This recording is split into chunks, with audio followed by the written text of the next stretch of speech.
φτάνει πια. Επειδή συνηθίζω να περπατώ στους δρόμους της Αθήνας, πηγαίνω με τα πόδια και συζητώ με τον κόσμο. Βγήκαν από τα καταστήματα επαγγελματίες, το ξέρουν οι επαγγελματίες. Εδώ είμαστε. Δεν μπορεί κανείς να λέει πια ότι του κατεβαίνει από το κεφάλι.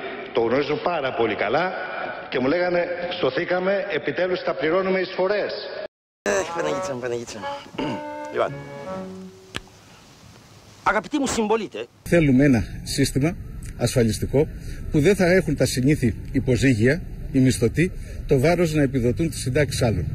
Και στο εσωτερικό κάθε κατηγορίας των ελεύθερων επαγγελματιών, των αγροτών, γιατί εκεί υπάρχει διαστρωμάτωση, να μην είναι οι πιο οικονομικά αδύναμοι αυτοί που θα τραβάνε το κάρο, να μοιράζονται λοιπόν τα βάρη αναλόγως. δεν είμαι θα οι άνθρωποι των λόγων. Είμαι θα οι άνθρωποι των έργων. Θα σας εξαφανίσομεν. Πέμπτη στις 7 στο Σύνταγμα φωνάζουμε μαζί «Δεν έχω να πληρώσω, δεν έχω άλλα να δώσω».